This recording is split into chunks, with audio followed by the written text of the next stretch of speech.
guys, a very good evening. So இன்னைக்கு நம்ம பார்க்க போற ஒரு விஷயம் என்னன்னா SSC CGL 2026ல புதிய நோட்டிஃபிகேஷன்ல நமக்கு மொத்தமா 5 பே ஸ்கேல் இருக்கு சரிங்களா. அந்த 5 பே லெவல்ல நீங்க எதுல போனா உங்களுக்கு ரொம்ப பெனிஃபிட்டா இருக்கும் என்ன ஏதுன்றதை இன்னைக்கு நம்ம டீடைலா பார்க்கலாம். ஸோ பே லெவல் 8, 7, 6, 5, 4 மொத்தமா 5 இருக்கு. ஸோ 8ல பாத்தீங்கன்னா பேசிக் பே 47,600.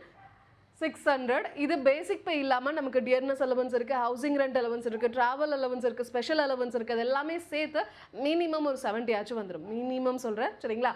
அதே மாதிரி இது வந்து யாருக்குன்னா ஏஓக்காக சரிங்களா. பே லெவல் 7 பார்த்தீங்கன்னா 44,900 சொல்கிறாங்க. இது பார்த்தீங்கன்னா ஏஎஸ்ஓக்காகவும் இன்ஸ்பெக்டருக்காகவும் இருக்கக்கூடிய ஒரு பே லெவல். அடுத்து பார்த்தீங்கன்னா லெவல் 6 35,400 சொல்கிறாங்க.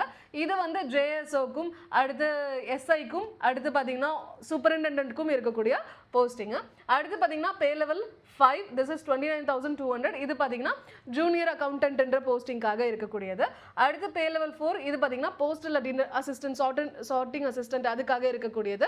ஸோ இதில் நீங்கள் ஹையஸ்ட் போஸ்ட் அதாவது ஏஓக்கு எய்ம் பண்ணீங்க அப்படின்னா நிறைய மார்க் எடுத்திருக்கணும். 390க்கு 340க்கு மேலே எடுத்திருந்தீங்கன்னா உங்களுக்கு அந்த ஜாப் கன்ஃபார்ம் சரிங்களா. ஸோ அதிகமாகவே எய்ம் பண்ணுங்கள், ஏஓகே எய்ம் பண்ணுங்கள், உங்களுடைய எய்ம் வந்து சக்ஸஸ் அடைய ஆல் தி பெஸ்ட் சரிங்களா. நம்மளுடைய டெக்ஸ்ட் புக் தமிழை மறக்காமல் டெய்லி ஃபாலோ பண்ணிக்கோங்க. இந்த மாதிரி நிறைய இன்ஃபர்மேஷனை டெய்லி பார்க்கலாம்.